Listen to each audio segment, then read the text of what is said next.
to your employer. So you get late to work, and then you say, there was a lot of traffic. That's the worst excuse you can ever give your employer. Because this is the very first time where you're meeting traffic while going to work. That's a question you're supposed to ask yourself. Number two, where do you live? I mean, when you're accepting that job, in that contract you said you'll always try work harder, better, and understand your job scenarios. So, piece of advice. In any meeting you're gonna get late to, in any other day that you'll be coming to work and then you're late, you will be the most stupid, irresponsible person if you say, guys, I ran into traffic. It's actually responsible. People take you lightly if you give that as an excuse. And that came out yesterday.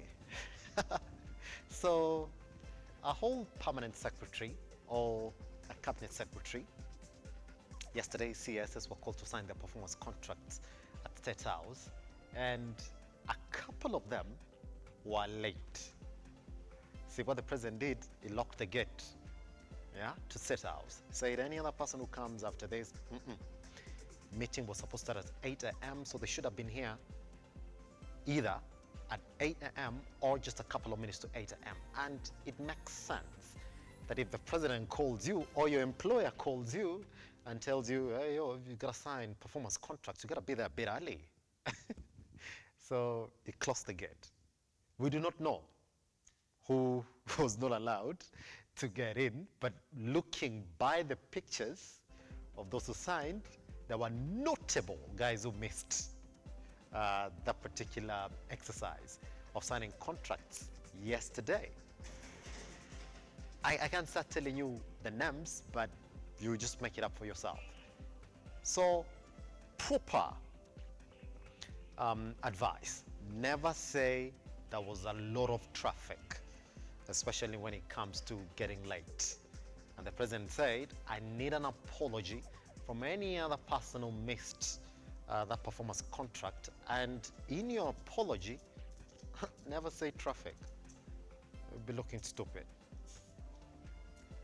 As it is, yeah? At Lookuptv across all your social media platforms. My name is Simba Kiage. Thank you very much for choosing to begin your day with us right here on The Morning Drift. The hashtag is that one, The Morning Drift. Talk to us. We'll be giving you a WhatsApp line this morning so we can actually get chatting on the biggest issues that are going on in the country right now. For now, we take a tiny breather. Once we come back, we'll be taking you straight to your newspapers so we can get to tell you exactly what it is that you're waking up to this morning. Good morning.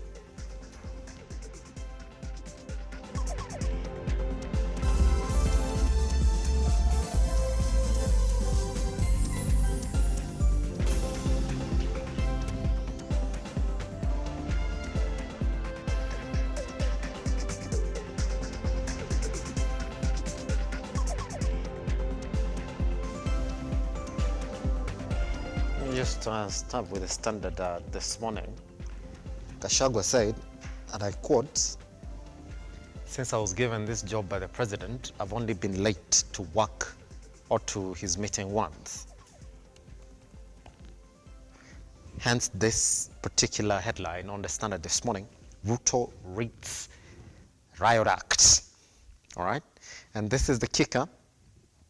Then an angry and tough-talking president locks out cabinet ministers, PSs, and top state officials for turning up late to his meeting at State House. Warns clueless members of his administration, that they would soon be chopping on the chopping board if they do not deliver services to Kenyans. That particular story has been covered on page 6. So majority of Kenyans asking, when you were doing interviews and you employed them, did you not know the majority of them were going to be clueless? By the way, this story has also been covered on our website at www.lookuptv.co.ke. So the president told them, there's a lot of literature on your desks. Read and understand what your particular responsibility and roles are as a permanent secretary and as a CS, because you're embarrassing me. It's not okay for me to know more about your ministry than you do. I got nothing to add. Read that particular story on page 6. Good. Here's the thing, on the sidelines of that performance contract signing yesterday by top government officials, there's how the president announced said that they have a new plan that is going to introduce radical reforms in the education sector. This is how it is.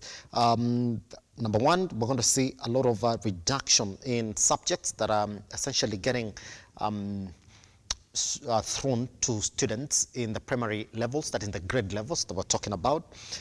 Here's the thing, subjects for pupils from pre-primary to senior schools defined and ranges from 5 to 9. Currently, it's up to 13, yeah? The CBC school to comprise lower comprehensive school and upper senior school, so there's no secondary school in the CBC system. End of national schools, scrap national, county and sub-county schools and replace them with career pathways. All right. So just read on to that particular plan by the government in essentially how the education system is going to look like. That particular story has been given weight on the standard. It's been covered on pages 2, 3, and 4 of that particular publication. Now, there is news that the DCI is going to prop Londiani crash and essentially get into the fund scandal. That particular story has been covered on page 5. And suicide fears as doomsday cult, deadline lapses. That particular story has also been covered on page 10 and heavily on our website, right here on www.lookuptv.co.ke. Essentially, that's the standard this morning. We cross over to the Daily Nation. The big story there is how school will change, all right? Something for parents, bursaries and scholarships under one legal framework, reduced curriculum overload cost, unique identifier for every child, and 3 slots in schools management boards for the parents, for teachers, returning teachers who graduated before 2023, mandatory 1-year internship for education graduates, and TSC consults Ministry on deployments and promotions. So read that particular story again on this paper on page 7 of the Daily Nation. That particular story on RUTO, reading the riot act to CSs and PSs in the country, is warned them about globe-trotting and unpunctual CSs who visibly upset the president yesterday. That particular story has been covered on page 4. Mandamano father to bury 2 sons killed by police in Kisumu. That particular story has been covered on page 3 of the Daily Nation. On top of that, there is how now KRA has updated its system to net new hefty taxes, including the revised housing fund, the various areas, even on business tax, so on TOT, new NSSF and NHIF. All those have been covered in the new KRA portal. That particular story then has been covered on the back page of the Daily Nation. On the health matters here, let's talk about how the there's a drug now that is taking women by storm, that Yoni Powell has become the go-to solution for many Kenyan women seeking answers to reproductive health issues, but red flags are being raised about it. That particular story on page 2. And on parenting, should faith matter when raising children? What do you think? Same story that has been covered on page 12 of the Daily Nation. That's exactly what it is that you're waking up to this morning. For now, we take a tiny breather again. Once we come back, I'll be taking you straight to your newsrooms, where we get to our newsroom right here on Lookuptv, where we get to look at the biggest stories that we covered today.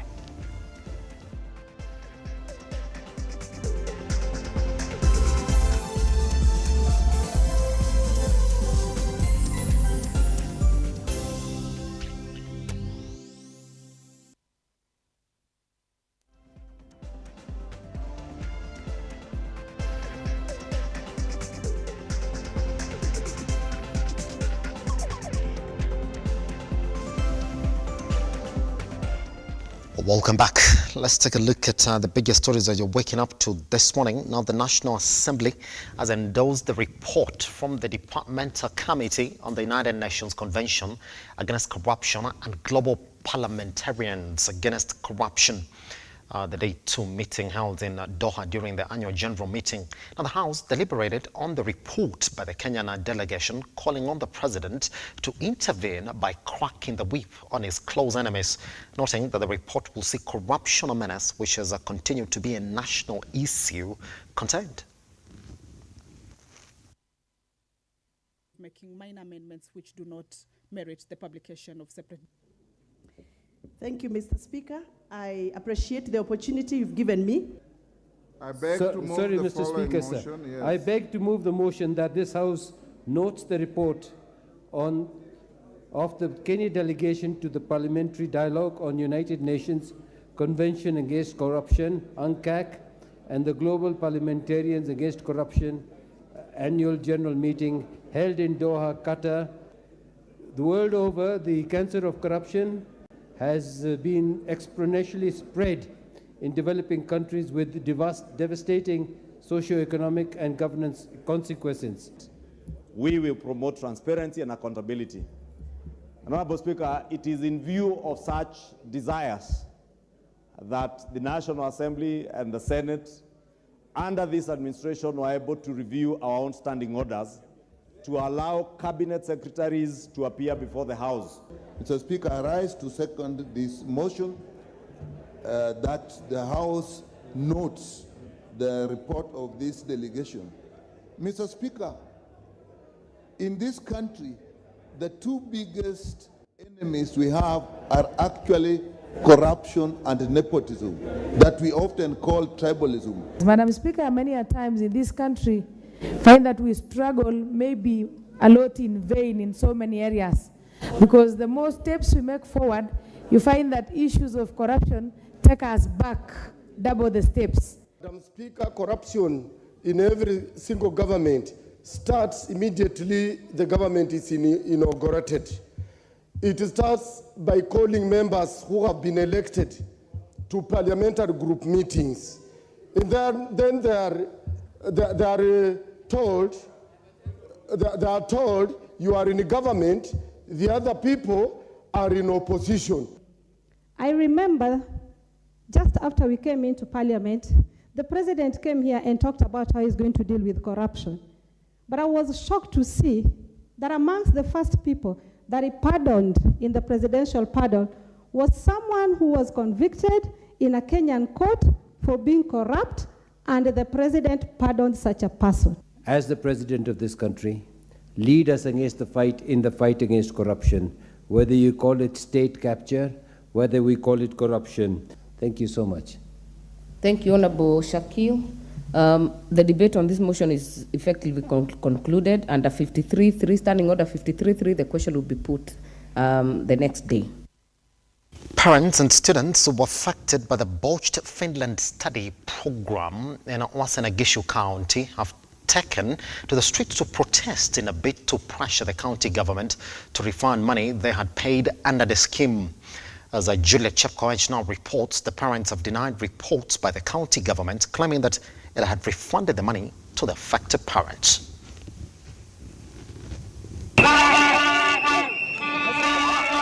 A day after reports emerged that the Uasin Gishu County government had refunded about 68 million shillings to the affected parents in the botched Finland education program, parents took to the streets claiming that they had not received any money from the county government. Wale maneno ambayo Parorot na Mandago na Governor Chelili walisema ni uongo, kwa sababu hakuna pesa yoyote ambayo sisi tumepata. Mimi kama mwanafunzi I haven't received any refund at all.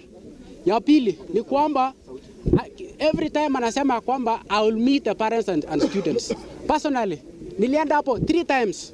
Parorot ukiandika, because tunaenda kwa ofisi yake, anaandika majina kwa wale watu ambao wanaingia ndani. Yeye anakukalisha hapo, unakaa hapo the whole day, huwezi kutana na yeye. So he has been saying that he is going to meet the parents and students, and yet he cannot allow you to enter his office. Every now and then, wakienda kwa press wanasema kwamba they were dealing with only with the program, but the money was being handled by the trustees. But initially, look at this advert. In the advert, ya tarehe 24 mwezi wa 9 2021. Now, the Republic of Kenya County Government of Uasin Gishu. Ni wao ndio advertise, wakarecruit wanafunzi, and they were organizing for the all program. Even the trustees are people, the public servants who are working under the instruction county government of Mandago. Despite the police trying to stop protests, the parents together with the students disobeyed the order and proceeded to the office of the county commissioner and that of the governor while threatening to disrupt the governor's conference set to be held in the town from the 15th of this month. So kuingia kwa Jalilim kwa sababu is being protected. I don't know who is protecting. Our president don't protect the goons and thieves. If and ulisema kwa wakati ati uta spare anybody. We shall want to see if you are going to spare Mandago ama Jalilim. I want your money. No river, no devolution. Hatutaki kwanza, hatutaki kwenda Finland. Tumetosheka, tusitanganywe, pesa turudishwe. Tupaki nyumbani, tufanye kazi yetu hapa nyumbani. We shall not go anywhere. Imekuwa ni hotbed paradise ya fraudsters. Ukitaka kuibiwa, Uasin Gishu is very open for you. Na wenye wanasaidia our fraudsters are leaders, of which to suspect majority of these fraudsters wengi wao ni leaders ambayo wametumia proxies. We are appealing to the county government, senator na governor, both of them on a sub county. Purpose yao ni moja, county wa refund pesa, or else mambo ya devolution Uasin Gishu is a no.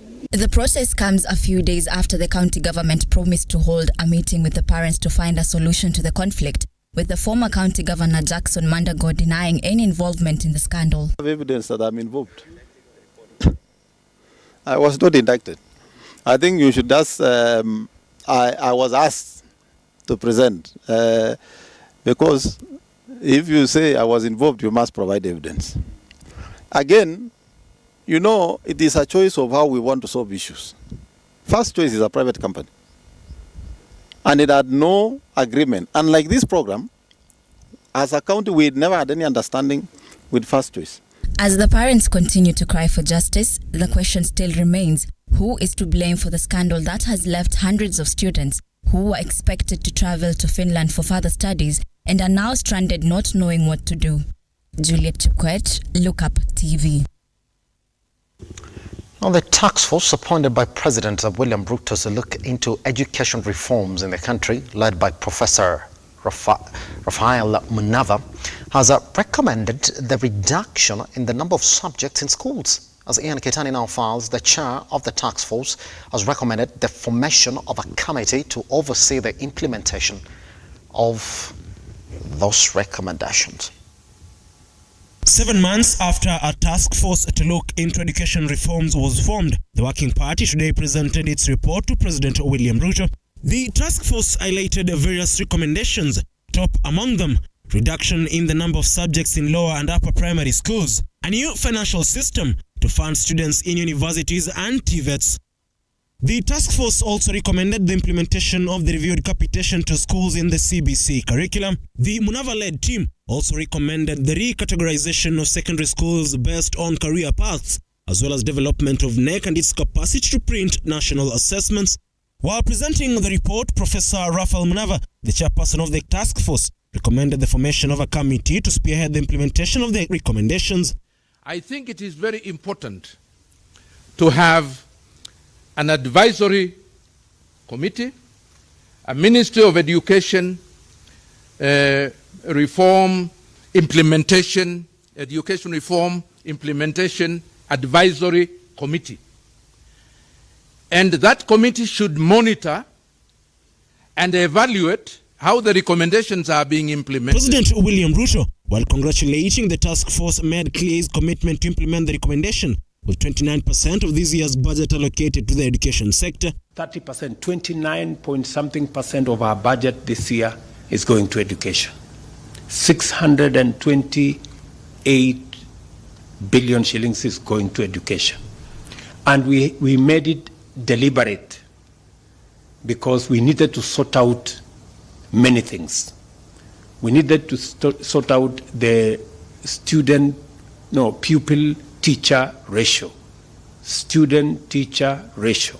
With the report recommending a new funding model to universities, RUTO reiterated his quest to ensure equality months after he proposed a new model to fund university students. We will provide the resources to make sure that the funding model that we launched the other day for both our TVETs, colleges, and also universities is fully implemented. I have made a commitment because it is the only resource that we have and we are sure about. Days after the High Court affirmed the school feeding program, President RUTO promised to work with counties that will implement similar programs. And I am very happy that we have provided resources to increase our students under the school feeding program so that students can go to school and find a meal. Any county that's going to agree to partner with us for every shilling they put in the school feeding program, we are going to match it. Ian Keitani, Lookuptv. President William Ruto has issued a stern warning to men and women in his cabinet that will not tolerate laxity and a display of lack of seriousness in performance of duty. Now, the warning came as some of his cabinet members arrived late for the event where public servants were to sign a performance contract agreement. Now, the head of state was categorical that he was not going to entertain a dismal delivery of services as he demanded a detailed report from a section of the cabinet as to why they were late on retendering. 11 months after he was sworn in as the 5th President of the Republic of Kenya, President William Ruto is aware of the expectations Kenyans have in his leadership on the backdrop of his numerous pre-election promises. The head of state, who was here to oversee the signing of performance contracts by his cabinet, was angered after a section of his cabinet arrived late for the event. Sources say among those that came late include Security CS Kithure Kindiki and Trade CS Moses Kuria. I don't know whether it is because these performance contracts have been going on for 20 years that many people maybe mistakenly think that it is a ritual. And that is why people resort to the old incompetent excuses that there was traffic for them not to be in a public, the most important public function. We have a job because we have a contract. If you cannot keep time with your employer, you have basically dismissed yourself. Deputy President Rigathi Gachagua echoed President's warning, demanding high level of accountability from the cabinet to help President Ruto push through his agenda. Nimeona watu wale wamechelewa, nikaona rais unaniona ninamjua. Nikaona uso yake nikajua hapa kimeumana. Sababu leo ni siku ya performance contract. Ile siku muhimu sana ya kuja kuweka. Na wewe umefika pale, rais amekaa. Tayari amekaa na ndiye rais wa Jamhuri ya Kenya. Wewe umechelewa ukiwa kuona nani? Who else have you gone to see? These are things myself I don't understand. As I said, mimi sielewi. Mimi mambo ingine sielewi. So mimi boss nachunga kazi yangu. Unajua rais, tangu uniteue, I've been late in your meeting one day only. Na rais, wewe ndio ulinichanganya siku hiyo. Because ulisema utatoka hapa saa 1:30 tukutane airport saa 2, ukatoka saa 12:30. For those who came late, who are members of the executive, I will be expecting a written explanation, and it should not include matters of traffic.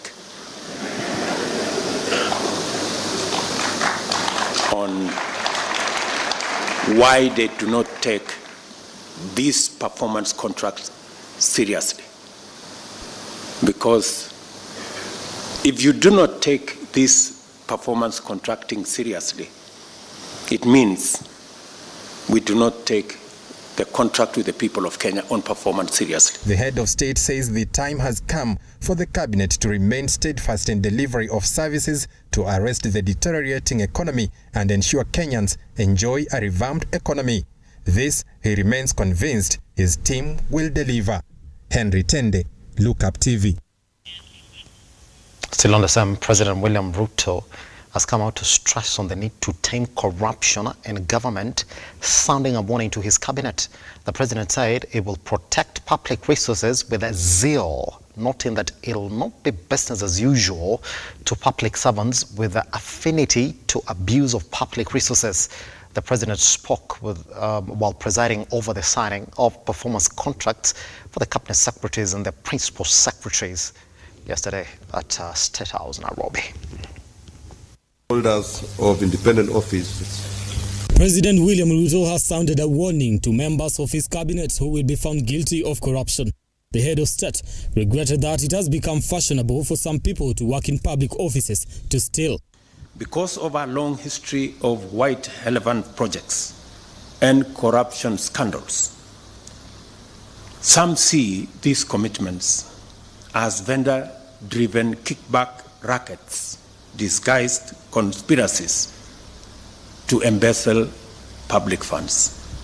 They think it's an opportunity for them to go and steal public money.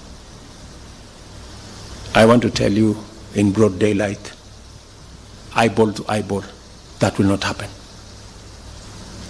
Please, good people.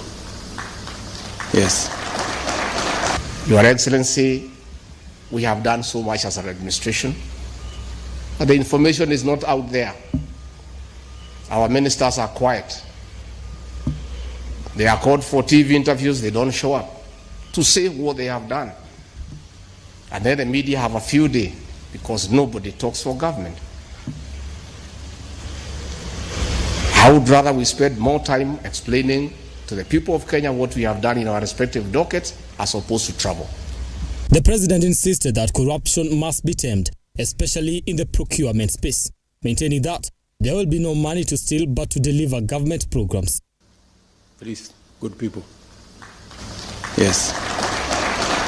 I have had a heart-to-heart discussion with my cabinet. I want to do the same with the rest of the government bureaucracy from PSS down to directors.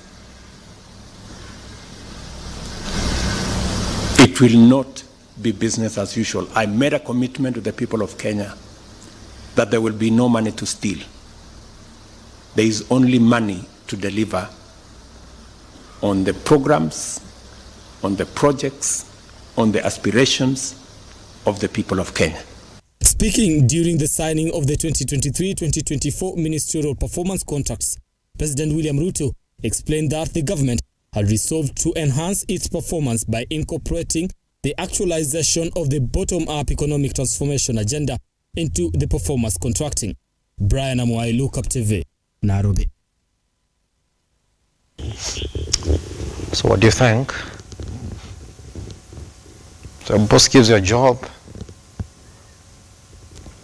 8 months later comes and says, some of you do not know what you're doing in those offices. The boss comes and tells you, I know more about your job than you do. So, is that him telling you that I'm going to fire you? Yeah? Again, just as a note this morning, because it's national TV, never ever say that I'm late to work today because of bad traffic. Please do not do that. Makes you look stupid. Guess what? Second round of negotiations of the 10-member committee that was put in place by the opposition and the government is taking shape. This morning, we look at those issues that have been fronted from both sides, with the question being, is that what really Kenyans want to see those two sides discuss? It is Wednesday, it is Debate Wednesday, and the other side of the studio is already taking shape, or has already taken shape. So let's take a tiny breather. Once we come back, then we get deep into those issues. My name is Simba Kiage. This is Lookuptv.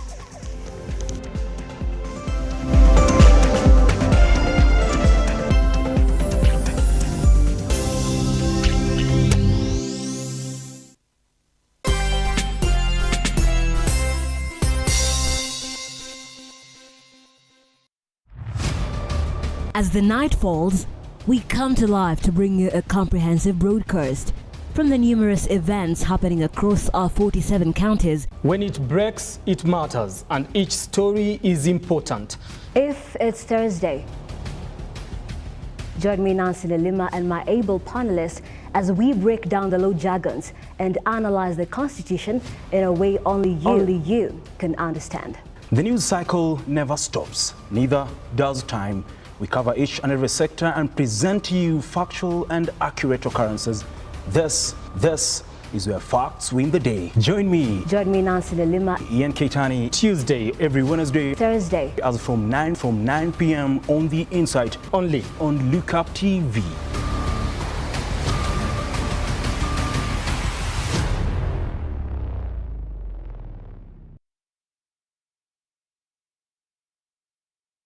Mimi naitwa Ade Sugo Dimbil, natoka sehemu za Tana River na nimekuja tu kikazi hapa Mombasa kwa Aso. Kazi ambayo nafanya ni kazi ya supervisor. Hii loto mimi niliona tu kwenye TV na nilijaribu tu kucheza na nimewin.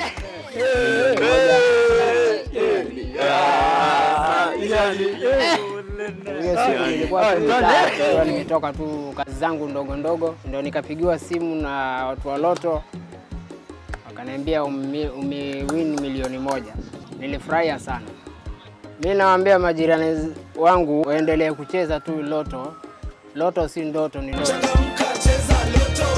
It's easier, it's bigger, it's better. It's Grand Mega Draw. Cheza na shilingi 50 hadi shilingi 2,000 na ushinde mega cash ya 200 million. Isitoshe, kuna mega bonus ya up to 20 million shillings kila Jumatano na Jumamosi. Sio ndoto, unangoja nini? Cheza Loto, it could be you. Nenda kwa M-Pesa paybill number 777-000. Andika neno Look kama account number. Cheza na kati ya shilingi 50 hadi shilingi 2,000 na ushinde sasa.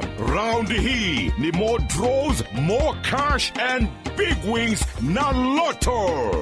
Over 18s only. Gaming can be addictive. Play responsibly. This message has been approved by the BCLB.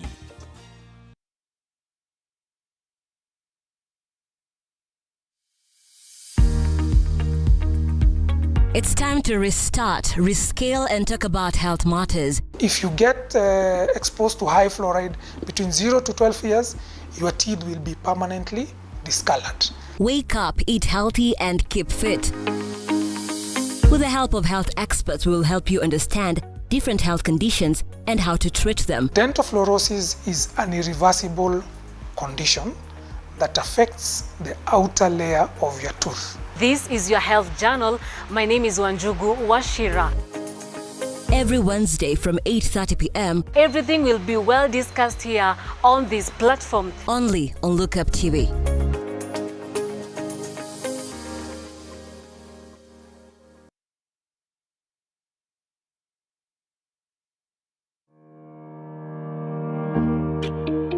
Hi, and welcome to Tujenge Home.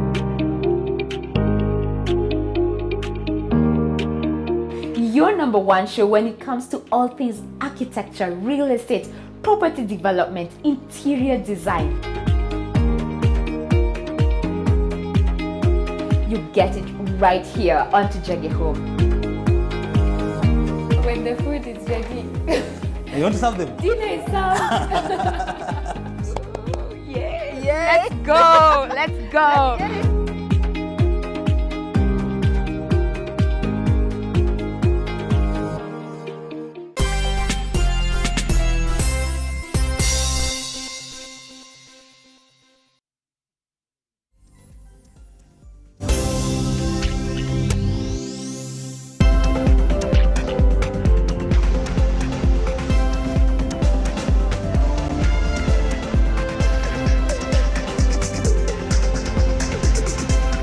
is those days, and it's Wednesday, so let's look at whatever it is that Kenyans are talking about this morning.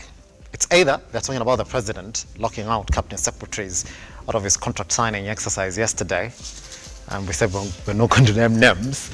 We're just saying, well, do not say traffic and all that. It makes you not a serious person should you ever get late.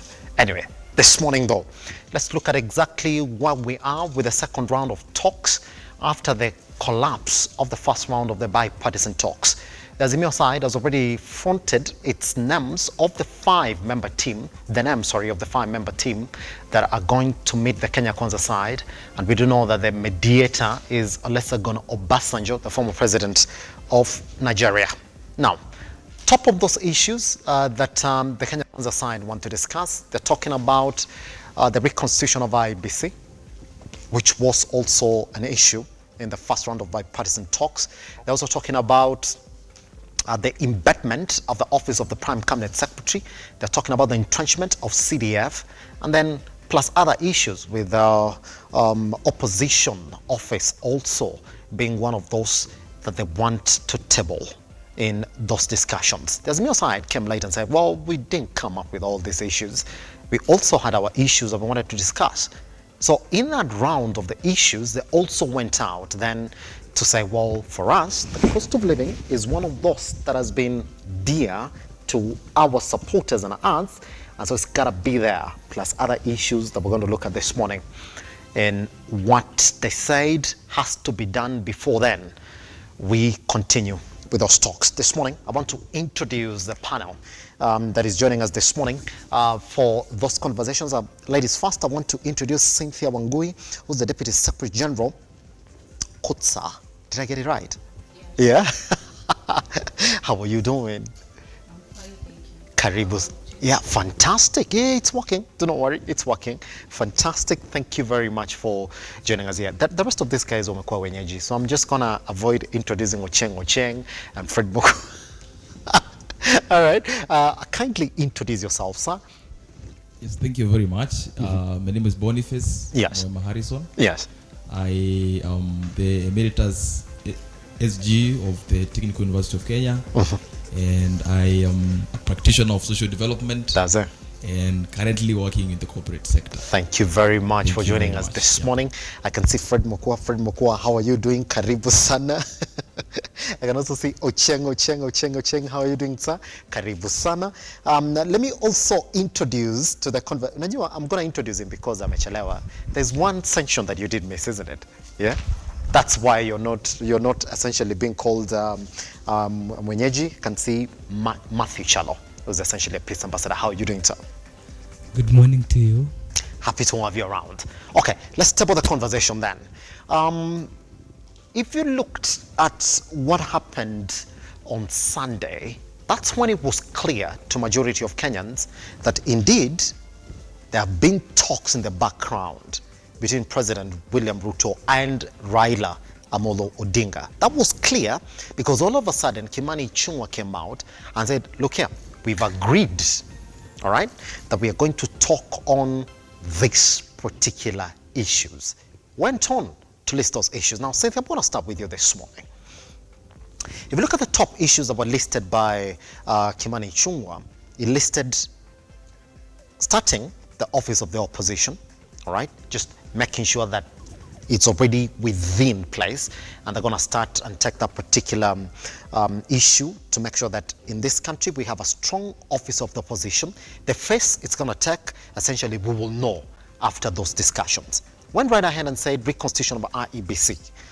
Went right ahead and talked about the embedment of the office of the Prime Cabinet Secretary, all right? Went right ahead and also talked about how they wanted to entrench CDF. Remember, CDF has been a big issue. The courts have made a ruling on it. They're saying the members of parliament should not be allowed to control any funds. Theirs is just to legislate. If you look at those issues that Kimani Ichung'wah essentially said that this is what we're going to talk about, do you believe that those are issues that are pertinent to the questions Kenyans are asking the government now? Cynthia. Okay, as for me, I will answer the question according to the knowledge I have. Yes. That I'm perfect perfect or something. Yes. You might be perfect on these issues. No, I'm not perfect. Yeah. No one is perfect. All right. So what I can say on my side, for every government, there must be an opposition.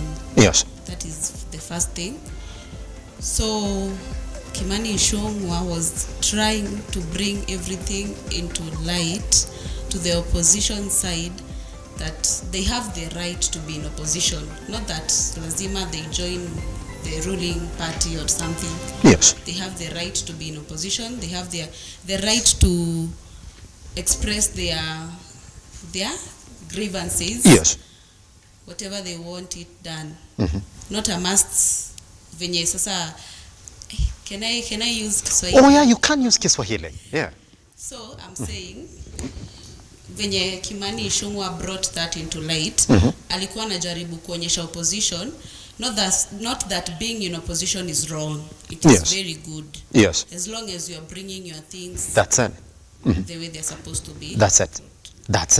Ndakuwa narudi kwako shortly, so we can actually talk about this. Boniface, I want you to take the mic from Cynthia right behind you, so we can see exactly what this is, and we're going to look at exactly the issues also that the Azimio coalition also fronted as the ones that they want to be part of those negotiations. If you look at those 4 issues that I've highlighted this morning, because the president is saying that this is not a Raila Amolo Odinga issue, it's not my issue, has to be a Kenyan issue, right? So they go right ahead and list these issues. Are those 4 areas issues that Kenyans want to talk about right now? Since the president and the Kenya Kwanza side are telling us, we're not going to talk about Raila Amolo Odinga, we're going to talk about the issues that we believe are close to the hearts of Kenyans. Thank you very much, Simba. And firstly, the issue of entrenchment of the office of the opposition leader is not new. It's something that was actually brought earlier on from the office of the president through the IG. So that is not a new issue. And the rest of the issues, including entrenchment of CDF, embedment of the office of the Prime Cabinet Secretary, I think, and it's actually evident from the public reaction towards majority leader's statement. There was uproar about one thing, the cost of living. To me, in my understanding, I do not understand how the embedment of the office of the Prime Cabinet Secretary is now a national problem. A problem that is affecting the people currently. Yes. I not see, the last time I checked, I saw bursaries were disbursed. I don't know the critical problem that we're having with CDF, that now we need to have bipartisan talks around CDF. Yeah, because the courts have already said, well, this particular issue of members of parliament controlling CDF, we do not want it. Exactly. Yes. So those are issues, yes, but they do not touch to the people as the public reaction was. Clearly, the public quest is on the rise of cost of living. Yes. That is it. And talks that can start from there going forward, yes, those can be talks. What about the entrenchment of the office of the opposition leader? Don't you think the majority of Kenyans would agree it is time we had that conversation where we're moving away from the winner takes it all, like the opposition completely has no voice? If you lose this election, then that's you. We are done and dusted with you. Boniface. I agree. That could be progress in democracy. Yes. But then this could also bring pose another question as to then how does this become opposition in government? Yeah. Yeah. We know, we have heard about how government sometimes weaponizes investigation, sabotages some offices when rogue leadership is in government. So we also need to understand, is this also a way to do away with opposition? Yes. Is this a way to now we will be stopping having opposition, having a quest on matters of Kenyans and now have the questions about their office matters? we have not been supplied with cars, we have not been given this and that. I think that could be a problem that could come from entrenching the office of opposition into government, because this will become government fighting against itself, and we have seen that before. A government which is fighting itself, and that we know how it painted a ugly picture of how we run government, and people are accused of using government resources and opposing government. Also, are we going there? I don't think if that is a problem that really is affecting Kenyans. I'll be coming back to you on that, because in your panel you're going to find people saying, well, it's actually time for us to say there's an office of the opposition where if you lose an election in this country, we do know how every election has gone. We essentially front two parties that are popularly supported to every election. Then somebody who loses election then will know there's an office waiting for me with clear functions and guidelines exactly how I'm supposed to push this government. Let me introduce Fred to the conversation as well. Fred, how are you doing, sir? I'm good, maybe you. I'm fantastic. Here's the thing, I don't know which colors you appear on this panel here this morning, but I would again ask you, out of those 4 issues that Kimani Ichung'wah listed, as there are actually 5, out of those 5 issues that Kimani Ichung'wah listed, do you believe that those were issues that Kenyans really want to talk about? Of course, from the last Mandamano, God Baba saying, now it is all about the cost of living. And I told you, there's a lot of hypocrisy revolving around. There's a spanner in that, Fred. Don't speak too fast. Because the Azimio coalition is threatening that if they do not have the cost of living as part of those issues, that we're going to look at exactly what they're saying. They will pull out. That's what they're saying. The same thing they are also saying the issue will be scrapped off. Yeah. Remember they were pushing the same through BBI. As that? And even during the campaigns, he had already appointed Kalonzo as the Prime Cabinet Secretary. Yeah. So where is the change now? Yeah. And then, and also, it is not a issue that is concerning Kenya. And from their narrative, daily narrative, they are always saying it is all about the Kenyans. Yeah. And then all of a sudden, where are the Kenyans now? They have been used. From which side? Because that's Kimani Ichung'wah's side, who I think that's the government side. Yeah. When you say that the Kenyans have not been represented in this thread, Kimani Ichung'wah came out and listed those. Then the Azimio coalition, we're going to look at exactly what the Azimio coalition wants. They said, well, you went right ahead and listed your issues before we gave you what our issues were. Of course, you know their issues. Yeah, we do know what they are, and we're going to look at them. So who locked the Kenyans out of this conversation? Is it not the Kenya Kwanza side? Kenya Kwanza needs time to deliver its manifesto. Yeah. It can't be delivered within 6 months or less than a year. So, and Azimio are pushing hard to get into the government, which is not really about the cost of living, because if you see the way they are changing the narrative day by day, it is not about, they are using it as a tool to push an agenda. It is an agenda within agenda. Who's using it? Because the Azimio side is saying we're clear, and we're going to look at them. The question that I asked Fred is, those 5 that Kimani Ichung'wah listed, the Azimio coalition are not saying no to them. They're saying, fine, if those are the issues that you want to discuss on that table, we also have our issues that we want to discuss on that table. So when you look at those 5 that Kimani Ichung'wah listed, all right, which the Azimio side is saying, that is the Kenya Kwanza side issues. Fine, we do agree, we're going to talk about that. Our issues that we also want to add on to that list is this. So when you look at Kimani Ichung'wah's top 5, are they the issues that really Kenyans want to talk about right now? Yeah, of course.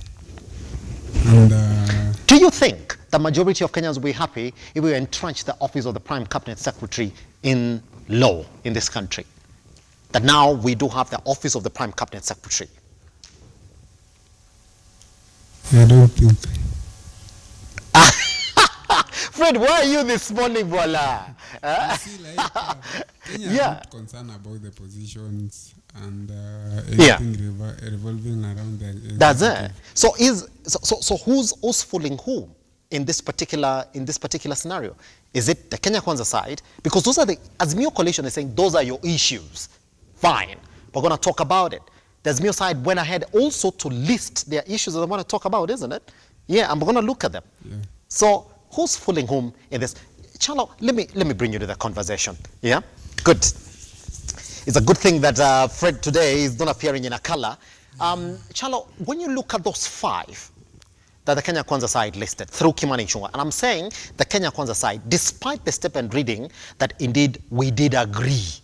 Well, the Azimio side came and said, well, yes, we agreed to talk, but then we didn't give you our side of the issues that we want to talk about. So when you look at the Kenya Kwanza side issues, would you say that those are the issues that Kenyans really want that negotiation round to talk about? Thank you very much, Bide, for having me for the second time. I really appreciate being here. Yeah. Thank you. Now, on the first question that you had asked, yeah, on whether Raila Amolo Odinga and RUTO have been in conversations in regard to this issue, I think that is something that they have agreed. What Ichung'wah did, Ichung'wah just aired what they have been agreeing, maybe on the back, maybe what we've not been following. I also want to agree that for us in Kenya, we have to define democracy by our own. We have to accept the fact that we need a powerful office of the opposition. Yeah. Today when we were coming early in the morning, Mwema and I, we said that you cannot separate economy from politics. He even added that it was political economy right now we are having. Now, when we want to discuss the issue of cost of living, we need to have the political stability. Yes. And by having the office of the opposition leader, that is going to bring that political stability that we so need so that we can have a stable economy. That's it. So to some extent, I do think that in the long run, at least we are headed in the right direction. Yes. I think for a country with more than 47 tribes, I think we need to create positions for individuals, for as many people, so that a lot of people can feel that they are in the government. Yeah. So creating a position for the Prem CS is not a bad thing. And I don't know who said it is a bad thing, but I think also when doing that, we should also create the office of the opposition leader so that the opposition leader is empowered and he's able to do his mandate. That's it. Yeah. Shall I be coming to you on that particular one? Because now we're going to balance this with the ones that the Azimio coalition has also released. Ocheng, let me get you into the conversation. Yes. Kimani Ichung'wah went and released that particular statement as majority leader. And in fact, we've seen the 2 of them that have already joined that negotiation table because the rules of who was supposed to join were quite clear. The Azimio side has gone right ahead and given us the full names of the negotiators on that panel. Good. But when you look at those issues, Charlo is saying, who said creating the office of the Prime Cabinet Secretary is a bad thing? That we need to create more positions so that majority of the losers will feel that they're part of this government. Do you believe that those issues ranging from reconstitution of the IEBC down to the entrenchment of the CDF is something that majority of Kenyans would want to talk about today? Yes, thank you. Thank you for having me this morning. To that issue, I think we have got lots of issues to discuss as a country. They can bring their issues, not limited to what to the 5. Yes. Like the CDF they are talking about. You know, if you are in a disagreement with someone, you want to come to an agreement. Yes. You bring all your issues on the table. The other party also bring his. Then you have a total discussion over those issues and come into a conclusion. Ocheng, hold on. And that's what we need to agree. Yeah. So who's the aggrieved this time around? Who's calling for these negotiations? Is it not the opposition side? So is it not proper that when we're going to get into these particular talks, that the opposition is the one that is calling for the government to listen to them? So shouldn't the government then say, good, what do you need to talk about? come, let's talk about it and find a solution to this dispute. If you say that indeed either side should bring their points, then this is not a dispute. Actually, we are in an issue here where we have got both parties. Both will benefit from this, because when we don't discuss these issues as a country, we'll still continue with the mandamanos.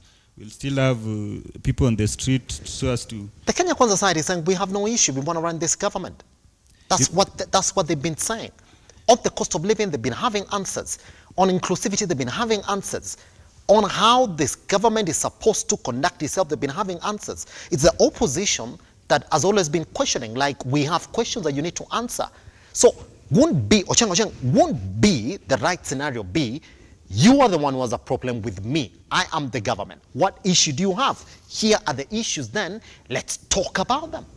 Is that not the perfect scenario? No, Why no. is the Kenya Kwanza side having, okay, these issues the Kenya Kwanza side has, it has them with who? They are the government, Ocheng. Yes. So why would the government come and say that we also have issues that we want to discuss? With whom? Let's look at it like that. Yeah. Okay, I'm getting you, but these are just headliners. Some of these people who are talking about these four issues, are just headliners who feel that maybe if we get into a discussion with these people, we love this and this, go to the other to them. Yes. Because you can confirm this from yesterday's speech from Mr. President. We have got incompetent CSS, PS, so that we have inclusivity. What with which azimio is talking about. Does it? Yeah. Pretty much, Ocheng, I'm not done with you. Yes. Because then that's why it starts now getting difficult, because it makes sense that you're the one who has a problem with the government. Then the government also goes right ahead and lists their issues to talk in a sitting. Because then there is more than we are saying. And I'll be asking you that question as we go on. Let me also introduce to our conversation this morning. I want to give him the proper title. Ndio tusikie kama tupatie excuse ya traffic, si ndio? I want to introduce to the conversation Vitalis Nyongesa. How are you doing, sir? I'm perfect, thank you. What is the perfect? This morning we started by saying you will never say there was traffic. That's the worst excuse. The president even told them yesterday, in your apology, never say traffic. Vitalis? I think we have a better excuse today. Is it something that you can say? Yeah, you know the weather is quite not promising, and waking up early in the morning it's a bit hectic. Well, for any other cabinet secretary who missed the contract signing yesterday, use that as your apology letter. Whether ilikuwa mbaya jana. Anyway, Vitalis, here's the question that we're asking this morning, and welcome to the conversation. Those issues that were essentially released by Kimani Ichung'wah in the first communique of this second round of negotiations, are those issues you deem that Kenyans really want to talk about right now? Not at all. Not at all. Because, first of all, you must understand that it's the government that is now calling for the bipartisan talk. Yeah. Initially, we were okay with it. But now you cannot just be talking to a stone and there's no response coming out of it. I believe all the panelists here, I'm not just sure about my emeritus colleague, SG, Mwema. I don't know which side it is. But you find that the way my good friend emeritus president has said, that we need to empower the opposition. Opposition itself in this country, it's quite powerful. We don't need any empowerment aspect of it. So I believe like the issues raised by Kimani Ichung'wah, those are not the issues affecting the Kenyans at the moment. What Azimio is talking about, those are the critical issues that Kenya should be talking about, not from Ichung'wah. Yes. That's my take. Pretty much. Now, ladies and gentlemen, I want to read for you exactly what those issues are so that we come back and then ask ourselves the questions whether indeed we are right to say that the Azimio coalition is the one that has these issues. In that communique of them saying no to essentially what Kimani Ichung'wah said, they came back and said this, that we expect Kenya Kwanza to do the same with our issues, and this is what they say: our position remains that no party to these negotiations can claim a right to determine for the other what to raise and what not to raise. That's what Ocheng was saying. Good. And then Azimio will respect Kenya Kwanza's right to bring all these issues to the table.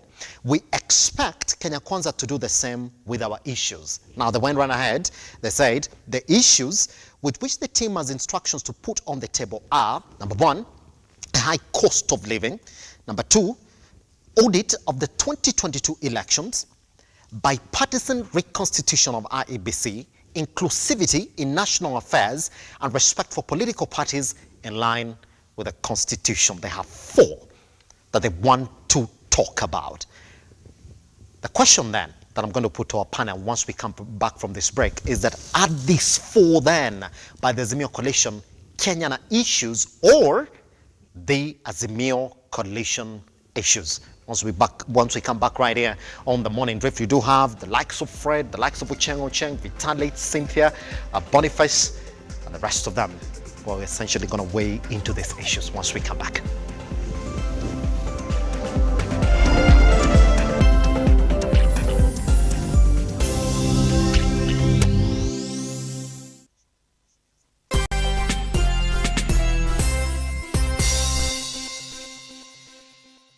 Today we are hosting the RUTO Foundation as they do a food distribution to the community. The community involves people from Huruma. Huruma is where we have the home for the aged. So quite a population from the home are getting the gift packs. Most of our children come from Githogoro and Huruma. These are informal settlements. Honestly, these parents have not been working. The number of children that will come to me, even the ones who are not in school, and tell me, Mwalimu, we have not fed for 3-4 days, is quite huge. So this will go a long way. A family that has not fed for 3 days, they will at least get a meal. We also thank RUTO. This is the second time that you're coming, and it always makes a difference. It always makes a difference. Thank you for your help. Together, we are changing lives.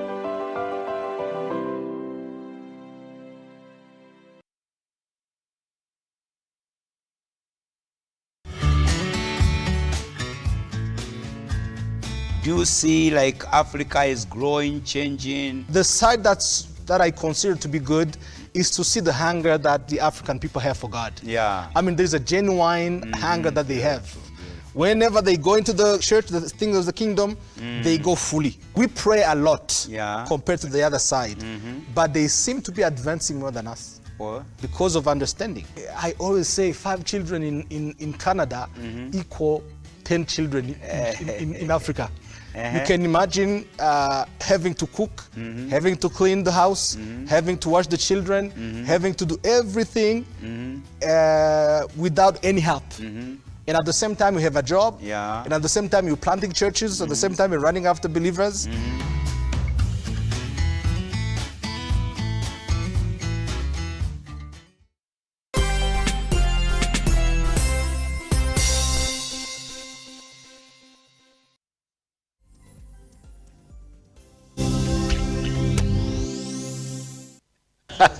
All right, let's do this again. Now let's then start the second part of our conversations this morning. And I will introduce again the conversation with Cynthia, just like we started in the first round. Now, Cynthia, I'm going to read for you these demands for the Azimio coalition. And this is what they're saying. The high cost of living, audit of the 2022 elections, bipartisan reconstitution of IEBC, inclusivity in national affairs, and respect for political parties in line with the Constitution. See, the Azimio coalition is saying that we're not fighting for ourselves. We are fighting for democracy. That's why we even had the Saba demonstrations in the country. When you look at their demands, vis-a-vis the demands that we did see from Kenya Kwanza, which ones are Kenyan issues from either side? And I want to put the same question that I put on to Ocheng as well, to you. In a scenario where the opposition is saying that we need to talk, why would the government come with their demands as well? Because the government is saying that we're going to talk about this. The government has a way to talk about their issues, isn't it? It's through parliament and through the various committees that they have. Why can't they listen to the opposition first, clear this issue, then start their agenda of running the government, because in areas like reconstitution, embedment of CDF, the creation of Office of a Prime Cabinet Secretary, the government has ways that they can actually get to achieve that. Okay. What I can say is every government has its way of ruling. Like, woni ni kama hapa ni kama kuna advantage inachukuliwa, because ni sawa kuja tuongee hii, lakini pia tutaongea hii to agree. Italingana pia na situation. You can demand too much to a government you have not worked for. Like, let me just use an example. Yeah. Tumekuzoea umekuwa opposition ever since. Yeah. Since we were children, you have never accepted the results for any elections. For example, for me, let me use myself as an example. Yeah. Since I was a kid, nimekuwa nikiona Raila has never accepted any outcome of any election. Yeah. But I'm not attacking anyone. It's just a normal observation. Exactly. Yeah. I have Luo friends.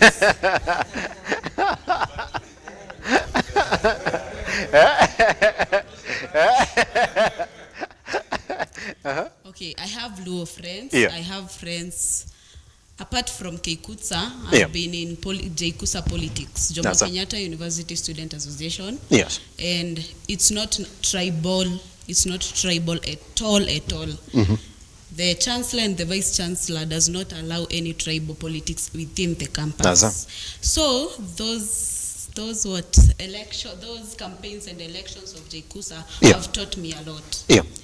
Usidharau mwenzako mwenye unaona ako hata kama ni tribe gani, ati sijui ni Mkisia, I don't know this is. Don't go with that mentality. Yeah. Don't go with that mentality, because you don't know the strength of a person. Does it? Mtu anaweza kuwa maybe amenyamaza, but at the real. Yes. Lakini kwa hii scenario, mbona government ikuje na demand zake ndio nani ya implement? Si labda that's what they want. See, the truth kwa swali ya kwanza, ukiangalia hizi demands za Azimio Coalition, acha kwanza nikwambie reconstitution ya IBC. In fact, tutoka hapo tuende kwa cost of living. Tumeenda kwa maandamano juu Azimio imetuambia cost of living imeenda juu sana. Bei ya maisha imekuwa ghali. Do you think that's a Kenyan issue now? That the president is telling us, niko na plan ya ku reduce the cost of living. Who should we listen to? Do we need to listen to the opposition that are telling us the government has no plan, when over the other side the government is also saying hiyo cost of living hatuendi kuongelelea juu tushawapatia plan yetu ya ku reduce the cost of living? Okay. Opposition, obvious, they know the problems that Kenyans are facing. Yeah. Hiyo nayo hatutakataa. Wanajua. But do you believe the government also knows the problems that Kenyans are going through? Let me just finish my point first, so that you That's it. whatever you're asking. What was I saying? Yeah, the opposition is aware of the problems that Kenyans are facing, as well as the KK administration. So the opposition might come up with ways, like wanna try to attack the government, but they are misusing Kenyans, like Kenyan youths. Let me use youths, because youths are the majority who are being misused by these leaders in a way that tunaambiwa tutaenda kufanya hivi na hivi, tokeni muandamane mweke sufuria juu, but at the end of the day their children are in other big positions. Nyinyi ndo mnatumiwa, nyinyi watu wa chini wenye mnaambiwa ni gharama ya maisha, tokeni mweke sufuria kwa mzunguke. You see, like, I don't know whether I'm making sense.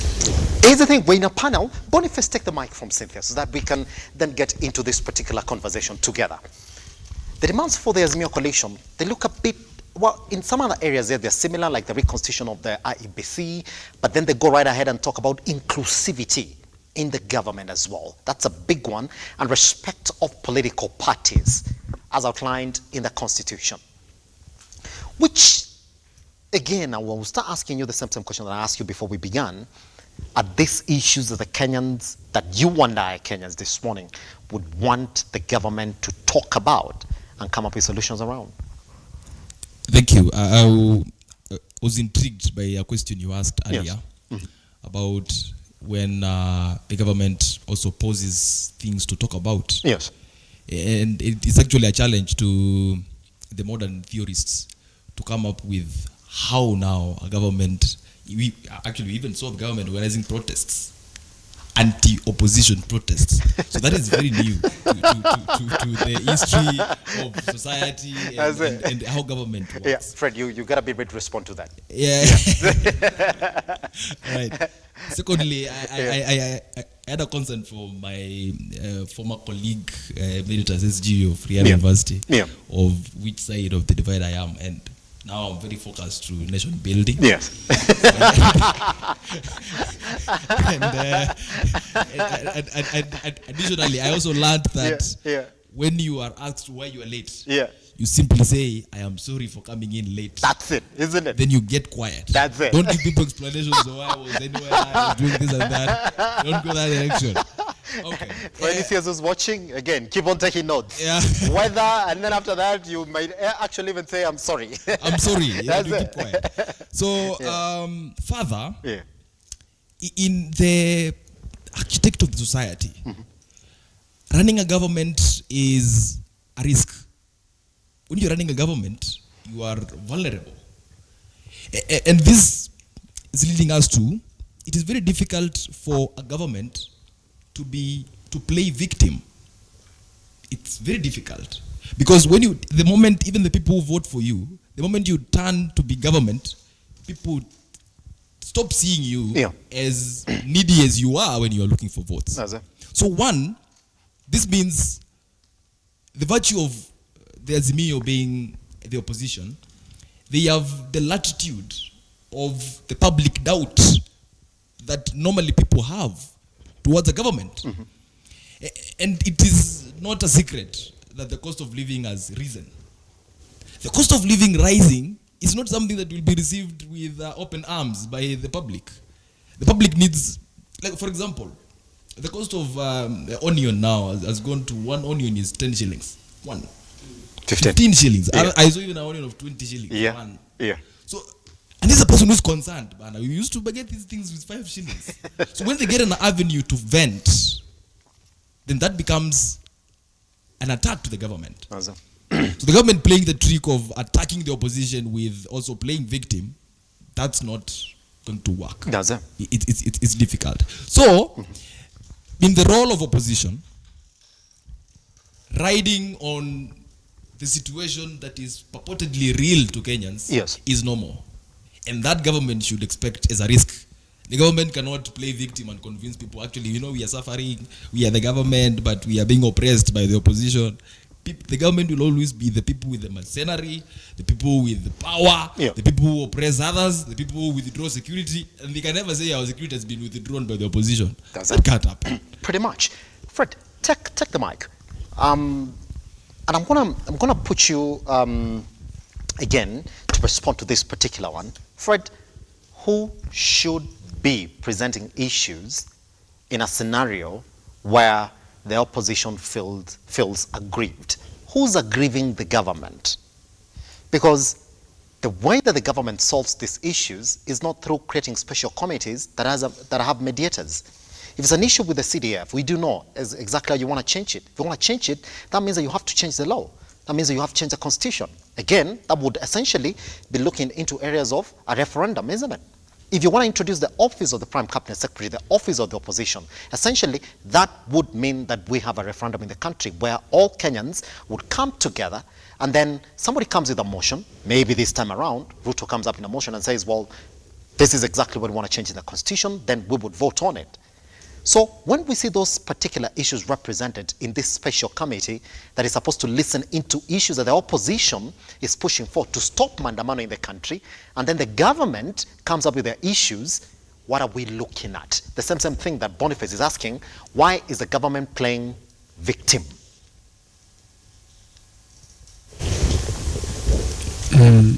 Among the issues also raised by the opposition, like the cost of living, and it cannot be solved through bipartisan talk. And they know the legal procedure, and there is a framework that has been put place and has been also implemented to curb the thing. Yes. Of which it will take a year or so to curb the cost of living. The other issue that has been raised, they have to be also addressed. Yeah, Fred, and I'm sorry, but want to continue with that particular one. Yeah. When they say that the cost of living is not going to be on the negotiation table, why would you say no if you're essentially going to negotiate? Is it not okay for you to say, yes, we're going to talk about it, so that you use that opportunity then to explain to the opposition that this is exactly what we're doing around the reduction of the cost of living in this country? Why would you say outrightly, no, we're not going to talk about it? The same opposition explained, and they covered their chairman during election. Mm-hmm. They said it is global. Was that, Fred, please answer the question. This Cynthia is laughing at you. Answer the question. The question is, fine, we're going to talk about the cost of living. All right? Somebody's here telling you, I'm ready. Let's negotiate. Why would you say no to some of the issues that the other side wants to talk about? Why can't you say yes, so that you use that opportunity outrightly in the rules of negotiation? So you say, you see, under the cost of living, we feel that this particular point, we are doing A, B, C, D around it. Fred? I think those issues that has been raised yes. By Kenya Kwanza, yes, they have been agreed behind the scene. Because how would you say that when the Azimio coalition went right ahead and gave another presser saying that we do not essentially agree to some of the issues that we're saying here? You know, your father might agree. Yeah. On the behalf of the family. you see, I see they're saying exactly. Yeah. And you find children objecting or supporting the same. So there are the people maybe. Who's the father in this scenario? The one who have been involved in the talks. Fred, you can actually say it. you know them. You know them. Yes. I'm coming back to you. Yeah. So in this scenario, there's something that you've not answered. And that's that you only have a minute. Why is the government coming up with their issues on a table as if they have a problem with the way the state of affairs in this country are? Is that not their responsibility to solve it? The government has a plan and a framework on how they will implement their issues. Yes. So if the opposition is coming, yes, they have their own manifesto, and the current government had its own manifesto. Yes. So it cannot, in that manifesto, Fred, in that manifesto, was there an issue of introducing the office of prime CS? Was there an issue of introducing the office of the opposition? Was there an issue of entrenchment of the CDF kitty? Was it there? You see, the way the government, Kenya Kwanza, is running its government, it's like they're buying the idea of BBI. Because you can which they say no to, isn't it? Yeah. Fred, where are you this morning? Chalo, I want to bring you into the conversation. Please pass over your mic to Nyongesa behind you. Good. Here's the question this morning, and that's what Boniface said, that you can't be a victim government. People would look at you completely differently. Why do we have the government representing issues that they want to talk on that particular table if there is no agenda? And I'll put it to you, gentlemen and lady, like this. Now listen, people have been speaking. They've been saying the only way for the government then to have their way in changing of the constitution, should we essentially get to a referendum position, is to have majority support behind them. Some of those issues that have been introduced in that particular negotiation table, the embedment of the office of the Prime Cabinet Secretary, that office is nowhere in the constitution. There's nowhere that particular position is, isn't it? The office of the opposition, it's nowhere in our constitution, isn't it? Even on the entrenchment of the CDF kitty, The courts have already made themselves clear. They've interpreted the law as it is in the constitution. They've said, no, you can essentially have the members of parliament running that particular kitty. So this is my postulate like this, that the easiest way then for them to change the law is to have majority support behind them. So let's go also talk about this. We give you what you want. So when we also come to you to support this, you will be behind us. Is that what we're saying now? Okay. Shalom. First of all, I'll start by saying, yes. Now the Kenya Kwanza government, they were very good at campaigning. Yes. But I once heard Tony Blair say that you govern in poetry, you campaign in poetry, but you govern in prose. Yes. I think now that is what is happening, Mwema. Yes. That is why you can see the government organizing protests against itself. Okay, on the question of whether it's allowed for the government to have their own, maybe what they want to be tabled, and also the opposition. So I think in any type of conversation, the two parties have to come out clean. You say what you want, I say what I want, then the two of us come into an agreement. Chalo, be careful. What does the government want from who? Okay. Chalo, be careful. That particular statement, read it, that this is what I want. Okay. Who's going to give it to you?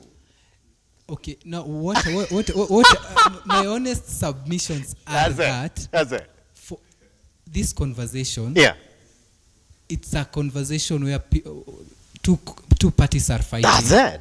The two parties fighting, the but remember, one person has issues. Both of them have issues. Shallow. Hold on. Shallow. Who has issues? It is the opposition that is saying, we feel like this and this and this and this. They're very clear. They've been clear since time memorial about what we're in the streets. That the only reason we're having these talks is because we want to end mandamano in this country, isn't it? That we do agree, as cost Kenyans' lives, is costing businesses in the country. So come, let's talk, end this. What issues do you have? Can we solve some if we can? So these issues the government has, they have them with whom? And who's going to solve them? They're going to solve them, the two parties. Now here we have two parties. That's it.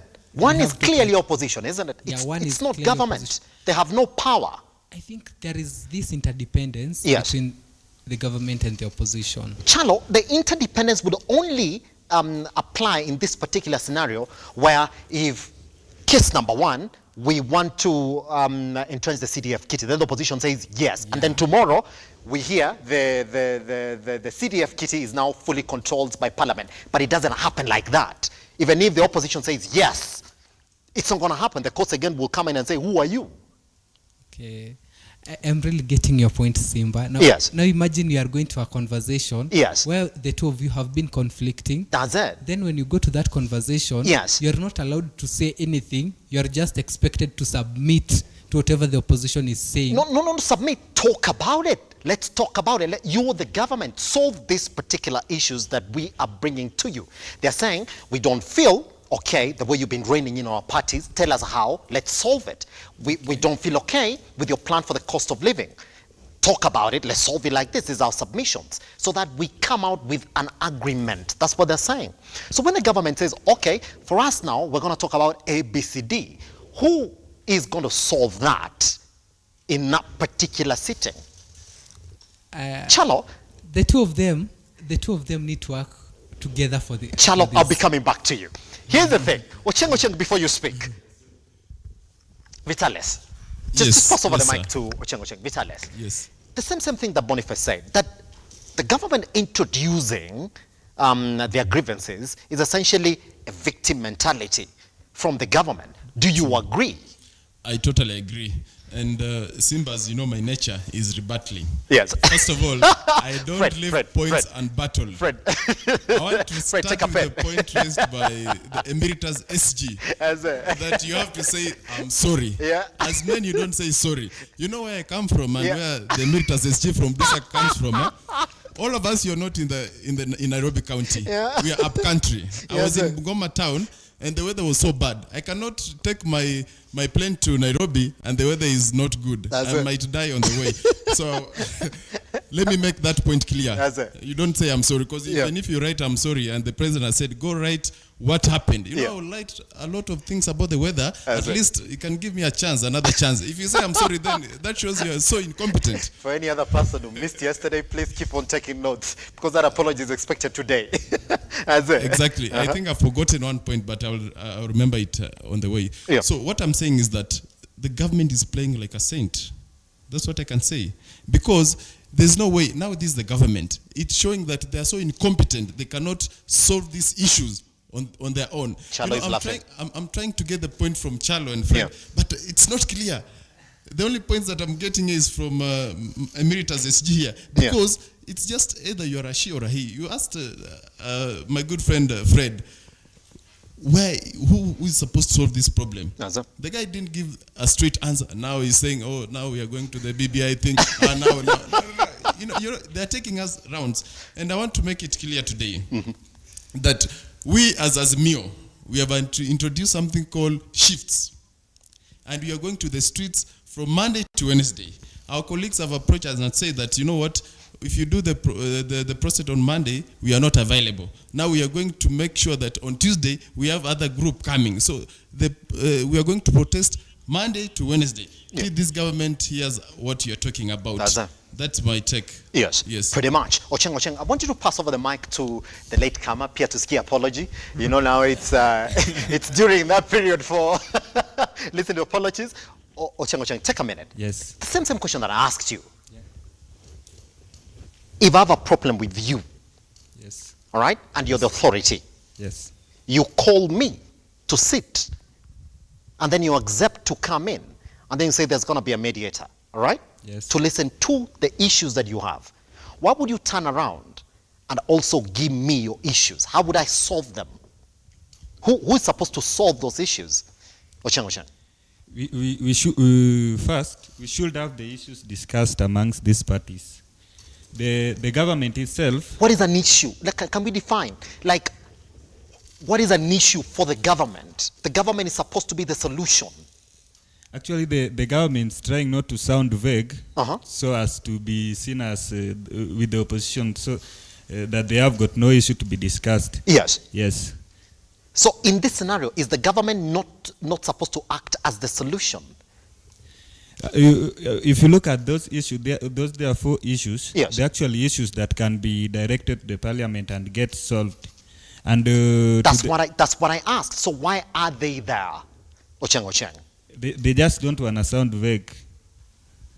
Fred, you don't want to sound vague. That's the only reason that I'll be coming back to you on that. But Ocheng, hold your thought, because then we're going to decipher exactly what these are. Now, ladies and gentlemen, since it's the period for listening to apologies without traffic being in it, let me introduce the latecomer to this conversation to scare your apology. Now, make sure the president says, do not say traffic. Of course, I will not say traffic. All right, let's listen. Kindly introduce yourself and that special apology.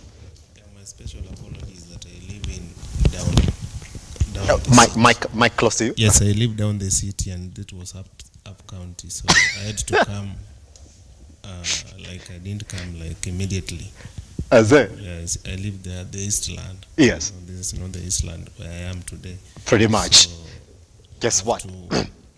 I behave in the way the Eastland people behave when they move.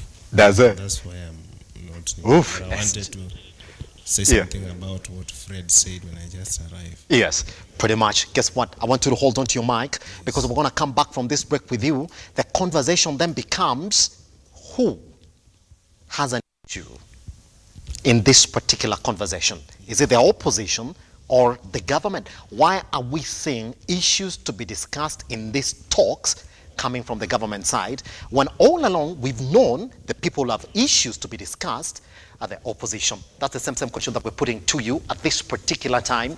Who is got issues? Who's supposed to have issues on this particular negotiation table? Is it the opposition or the government? Remember, top on those is the cost of living, the reconstitution of IEBC, which both of them agreed, and then finally, the one that the Azimio coalition wants to be spoken about is the respect of political parties as per the constitution from the government once we come back.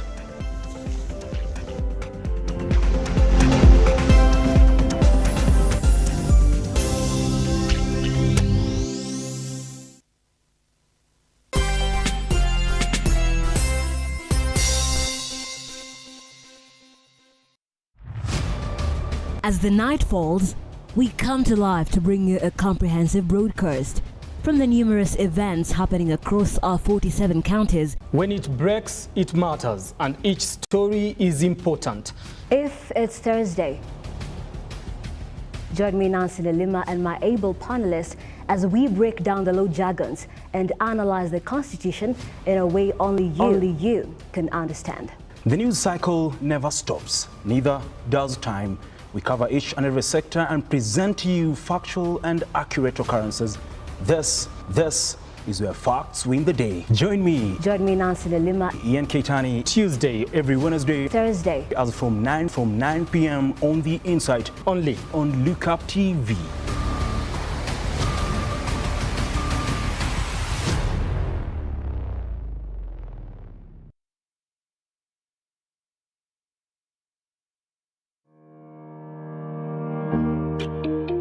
Hi, and welcome to Tujenge Home.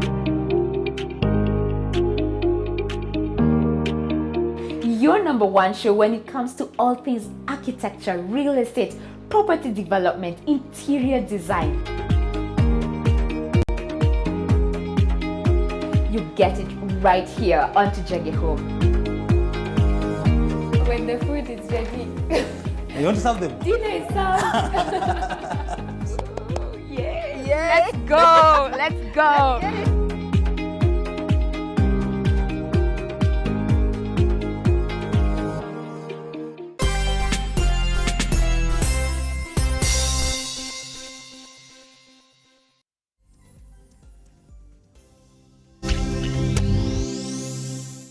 Here's the thing then, the question that everybody is asking this morning, and just before we went on break, we were speaking to the SG Emeritus, Daystar University.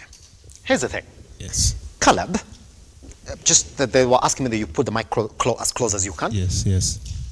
Why are we seeing issues from the government side? Remember, in the first round of negotiations, during the bipartisan talks, they didn't have issues. They said the azimio side is going to come with their issues. They're the ones who have a problem, so we're going to sit down and talk about those issues. In this second round of negotiations, the government side has issues. Caleb, why?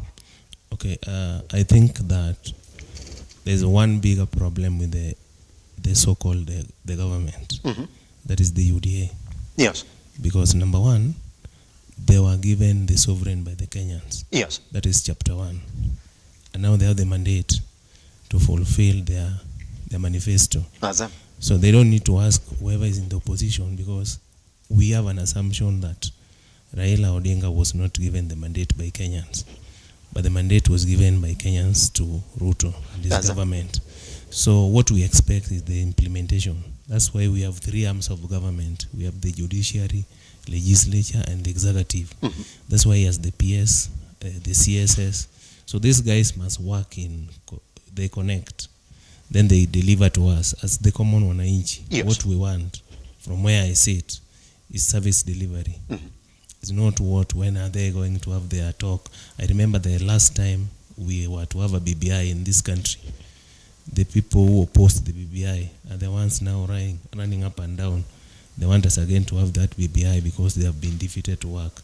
The major problem with the government, you can't have a government where you don't have technocrats. Yes. What you have are some kind of serious people, look like they are serious in doing abuses. You look at, you wonder, is this person holding a public office? Because chapter 6 is also clear, leadership and integrity. Do you have an integrity to be in that office? What are you sounding? You are mentoring somebody. I don't think the opposition is giving a call. And what I saw, if you are very clear, Simba, you saw it, that it was signed by one person, signed it, and they said, we have agreed. Mm-hmm.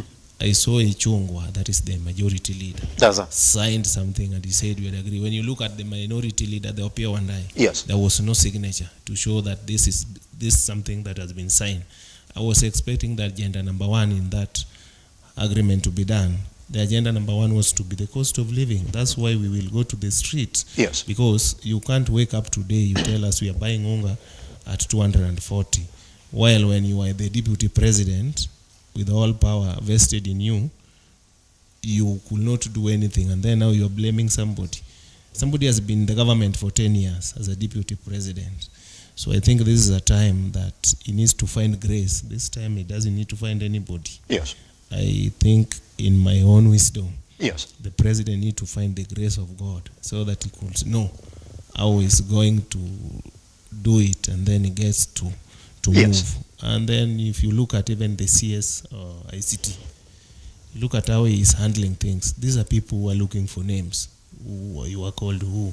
What's your name? But they are not looking for technocrat to assist and give service delivery. So my feeling and my thought is that the government needs to be true to the common Kenyans. That's it. And then give the common Kenyans what they promised.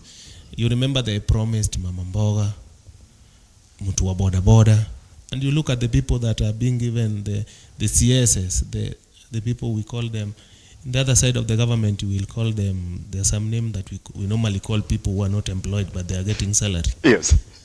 The ghost workers, some call them Sangwenya. Yeah. You know, when I look at my good man, the one from his hometown, yes, Msalia, I wonder where is his office? Where will I go and get him? And you assume such kind of such a person with such a profile, you assume like he might be a ghost worker somewhere. It pains Kenyans who are paying the tax. Pretty much. Yeah, so what we want this government to do is, it's not a demand, but all we need them to do, they need to tell the common Mama Mboga, because yes, I was expecting Mama Mboga will be somebody maybe was learned. Mama Mboga will be somebody who will help. Look at what he has done in the side of the Lake region. The Mama Mboga in the Lake region is Evans Kidero. The other one is called. Look at the Mama Mbogas in that government, the ones who were given the CS. Yes. So, and when he was campaigning, his ideology was very okay, bottom up, and now it is up bottom. And then the up bottom thing now is actually not helping Kenyans. Because if you look, we are now in August, and August 2022, last year, RUTO said somewhere in September, I solemnly swear I'll protect. That is, it was not going to protect the party, or rather protecting individual, but protecting Kenyans. That is why he took the mandate to protect Kenyans. Pretty much. Yes. Caleb, in this, just before, I'm giving you this chance because you did come in a bit late. Yes. When you look at those issues that have been presented by the Kenya Kwanza side and the Azimio side, which issues should Kenyans be talking about this morning? Which issues are close to the hearts of Kenyans? Though the issues that have been presented in that, yes, I think non-Kenyans should talk about as I speak. Cost of living, Bwana Caleb. The cost of living cost of living in Afakwe. It's not put in that nini. That's why I'm talking about that. Oh, okay. It's not put in the agendas that I see there. All right. That's why I'm saying. Entrenchment of the office of the opposition. Do you think that is something that Kenyans need to talk about? That is something that the problem we have today, Simba, yes, that our MPs are not representing Kenyans. Yes. Who gave them the mandate. But some of our MPs are representing their interests. The individual interests. Look at some MPs. I'm going to see. If I want to see the president today, I wish the president had the grace to see people on their individual interests and the interests of the common mwananchi. That is where we are going. That's where we are going. We are doing it wrong, because the common mwananchi, if you go to look to see the president about the well-being of the citizen, I'm sure we will not even be having the mandamanos, because I see some MPs. They will come and speak as if they were never voted for, as if somebody appointed them, you be an MP. But you see, these are our MPs today. They will be our MPs in the next 5 years.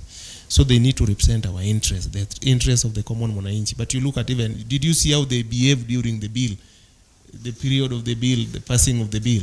Some of them will say, oh, I'm out for this meeting, you are out for other meeting. But they took an oath. Yes. during their swearing in, they took an oath to represent the common mwananchi. Yes. So they need to represent the interests of common mwananchi. You see, like the creation of the opposition of the opposition party, the office. That's something that needs to be debated in parliament. That is not something you put to be an agenda you want to sit somewhere to waste the taxpayers' money. And if I see the going around that the government is moving around, I don't think they can tell us they don't have money. Pretty much. All right. Yes. Now, ladies and gentlemen, we're going to go into the next part of our conversation. Remember, one man has been very vocal in the way that these conversations are being held. I've got this question. The majority of our audiences were asking, is the president taking Kenyans for a ride in this sense? If you watched the way that the bipartisan talks collapsed, could the president come out clearly and say that this is my agenda and I'm going to walk this talk for the bipartisan talks? Why are we here in the second round of negotiations when in reality we did have the first round of negotiations, which was called the bipartisan talks, or Ocheng, that was started by the president himself? Was he testing waters? Was he buying time? And if he was buying time, for what exactly? Ocheng, you speak, then after that we pass it over to Cynthia. Okay, I think Yes. what might be wrong with the Yes. president and the entire regime, I think they're taking Kenyans for a ride. Because the issue of the cost of living, we've been having this issue ever since they got into this government. Yes. After that, you hear again them passing a bill with the punitive taxes, with which will again increase the cost of living. So what the president actually is doing, I think he's just testing waters. Testing if when he calls the other team to a table, then the talks collapses, then they'll go back to the sit, and I again hear him telling the opposition, yes, that will not have protests again in this country. I don't know if that sounds well with the head of state. Yeah. Pretty much. Good. Cynthia, to you now. Tulikuwa na bipartisan talks, which the president himself is the one who said, yes, I'm going to extend an olive branch to my brother Raila Amolo Odinga so we can actually get to the table and talk about these issues. But you saw the way they collapsed. And the president never came back and spoke about them, Cynthia, not once. In fact, you will struggle to find a statement of the president saying, we want those bipartisan talks to succeed so we can find a solution. Never. You will struggle. I, as a media practitioner, will tell you I will struggle. Did he watch them fail? Because if you started them as the president, your wish is to see that they succeed so you can find a solution. Then all of a sudden now, we have the second round of negotiations. Pia ziko na shida. Unaona pia, Azimio side is saying this, the Kenya Kwanza side is also saying this. Who's fooling whom? Is the president taking those guys for a ride and Kenyans essentially for a ride? Okay, for the opposition, they should be straightforward, not roaming around the bush. If it's lowering the cost of living, at least they give ideas of what projects will be done to lower that cost of the living. You can't just say, we want you to deliver the cost of the living. Yeah. And you give time or you give ideas. Yes. Suggest projects. Suggest. Everyone has a right. It's a free country. No one is. Hakuna mtu anakuzuia. You Yes. come up with any idea. So if you feel like enyewe imenifinyilia to a point, I can't just take it anymore. You can just come up with those ideas. You present them. You say, by doing this and this, we'll lower the cost of the living. By doing this and this, we'll stop going for mandamanos. That's what I can say. Yes. On my side. On the particular question, I guess I'm going to give you that chance. On the particular question of the president started the bipartisan talks, they collapsed right with him. He never go back to them. Now we're into another version again of bipartisan talks. If you are essentially well-intentioned, history ya maandamano ingeshaisha kitambo sana with the first round. Why didn't he make sure that it indeed succeeded? Some things need time and needs consultation. You can't just make a decision alone. You have to do some consultation, maybe with the committee that deals with. Yes. if it's like cost of the living, maybe the president, I've not said it so, I've used the term maybe. Maybe the president has a committee that is dealing with cost of living, or let me just say... It actually has his economic committee in State House, yes. So, no, kidogo. I remember while I was going through the Kenya Kwanza manifesto, they said they will use the better. I can't sikumbuki in full ilikuwa nini. There's your better something, and then walikuwa meka agriculture, I don't know, technology. There are things zilikuwa hapo. I can't remember everything in details. Yes. And they detailed some things will come to be fulfilled at the vision, before Vision 2030. Not that I'm saying we wait till then, but they should show ways and efforts to involve venye tutafanya hizo vitu happen before that time. If it's this cost of living you're saying, how will we lower it? You can't just say you wake up and walk with sufuria, it will lower the cost of living. It can't at all. Hiyo unga unasema inatoka kwa mahindi. To be sincere, let's just be realistic. To be sincere, hiyo unga unasema it should be lowered. It should come from the maize. Hizo chips ama Kikuyu, so Nyongesa, I'm becoming to you. Yes. I don't come from Nyandarua. Yeah. Msiseme kashkrop zanya. Anyway. So if it's like, I've used an example, the chips. There's a time watu wa memes to create memes. Wakasema Kikuyus are smiling at the street due the potatoes zimeshuka. They can now eat chips. You see, like what I'm trying to say in short, if this opposition wanasema ni cost of the living shida, wakam na hizo, they come up with those ways zenye zita implementiwa to lower that cost of living. That's it. If it's Kenya Kwanza, they come with theirs, and then they sit down as a committee. Yes, pretty much. Let me cross it over to Boniface as well. Chalo, before he speaks, then it's up to you. Chalo, you did not answer. You are not clear, and Nyongesa put you on the spot. That every time we're asking you why does the government have its own issues when there's supposed to be the solution, you could not give us a clear answer. I'm gonna give you 1 minute. Do you have that answer now, which is clear that you can actually get back to Nyongesa with? Or number two then, as you respond to that, the question is gonna be as well, in this particular issue for negotiations, who's fooling whom? Because the president is the one who said, I'm going to talk to Raila Amolo Odinga so that we stop demonstrations in this country, isn't it? At the beginning of the bipartisan talks, you'd like to think that was his own initiative. He would have seen that it succeeded. But then Chalo, it collapsed. Again, now Kenyans are getting treated to this second round of negotiations where the government has its own issues to talk about. Remember the first round, they didn't have issues. Now we're seeing issues that they're going to talk about. Is the president taking somebody somewhere for a ride, or what are you reading into that particular scenario? Okay, I cannot say that I can speak for the president. Yes. But I think maybe in the president's camp, there are maybe individuals who have been sabotaging it, maybe him included, but I don't see the good faith in this conversation. Despite what he says? I don't see the good faith. When you see the president say, we are going to stop Mandamano, and then Mandamano happens the next day, what do you read into that? I think the president wants to create consensus using dominance. Yes. Now he's trying to dominate in order to create consensus, but it has not worked.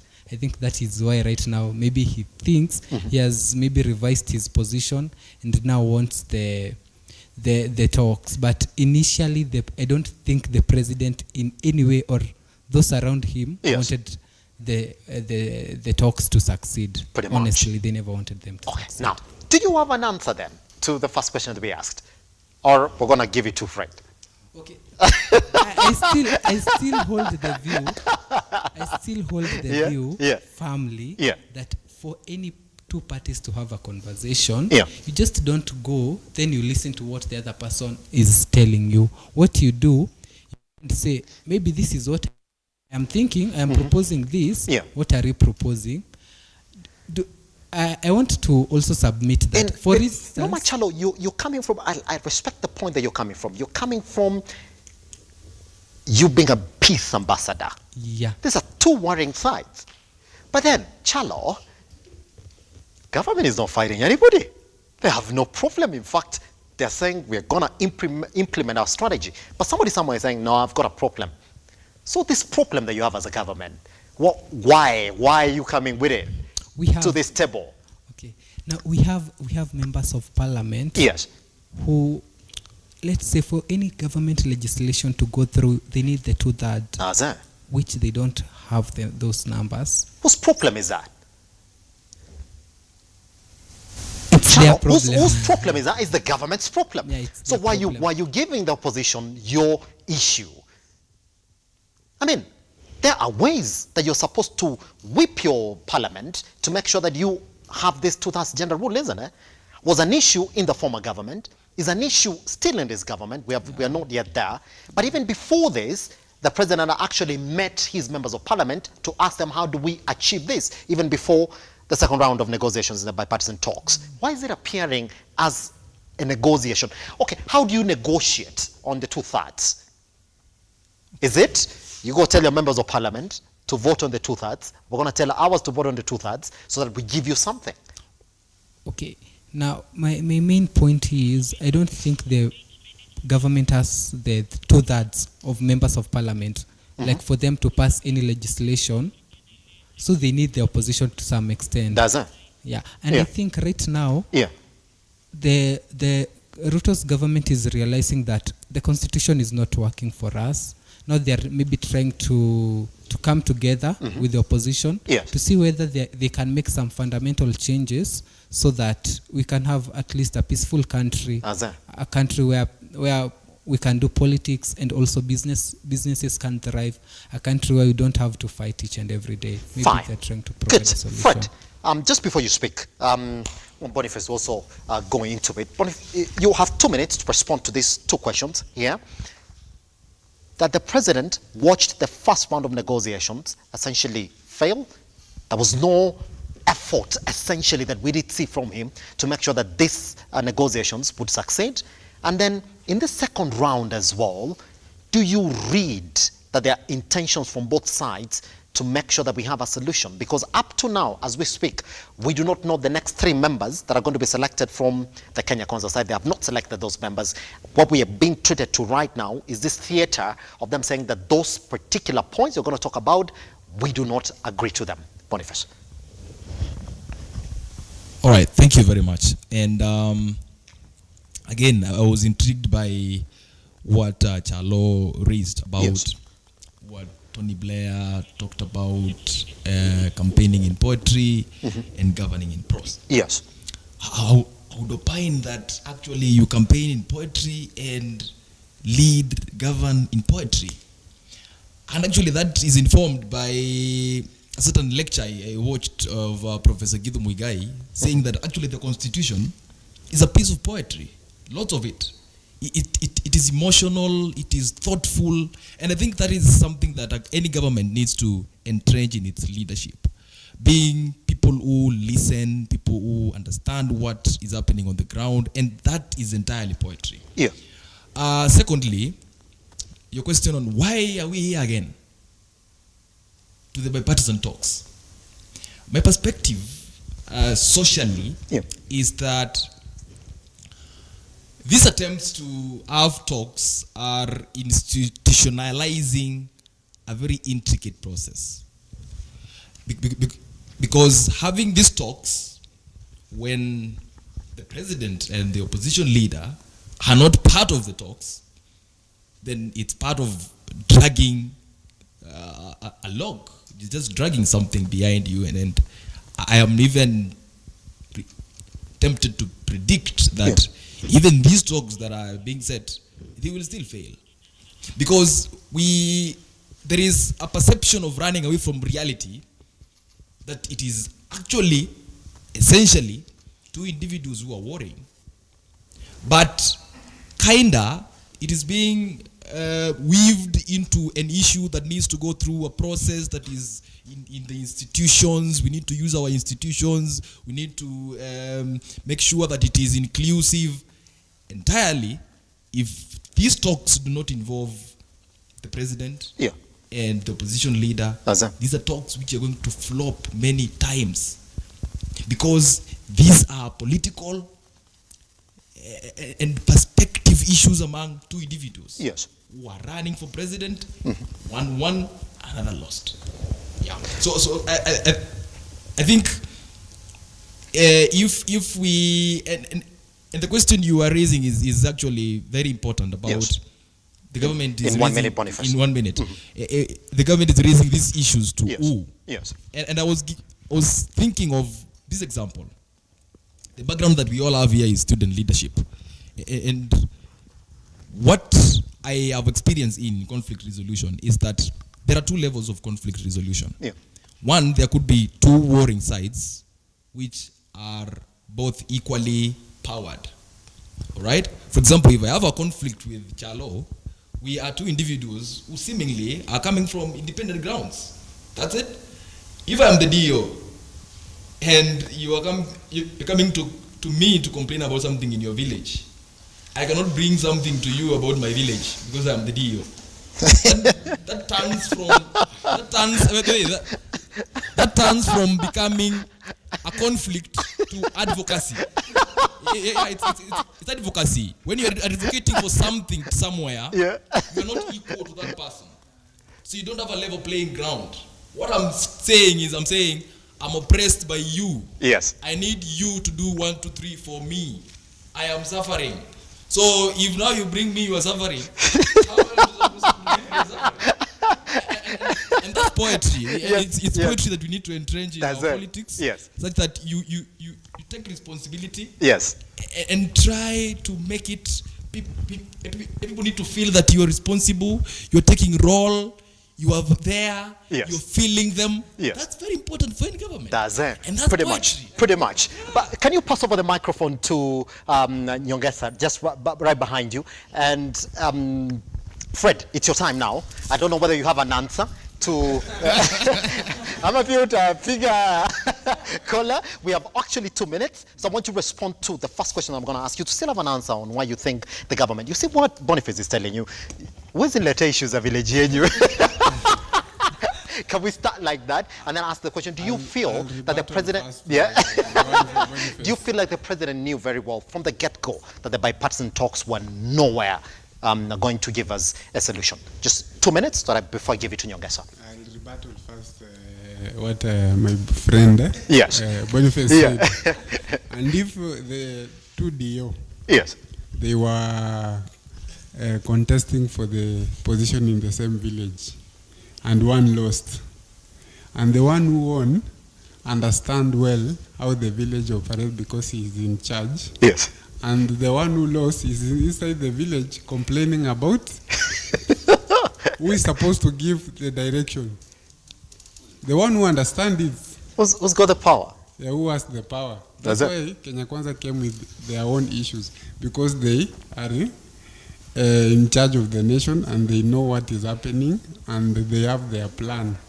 Yeah. Pretty much. Second response, do you feel that the president knew very well that indeed the bipartisan talks were not going anywhere, going by how he reacted throughout the entire process? The bipartisan talk was moving away from the handshake. Yes.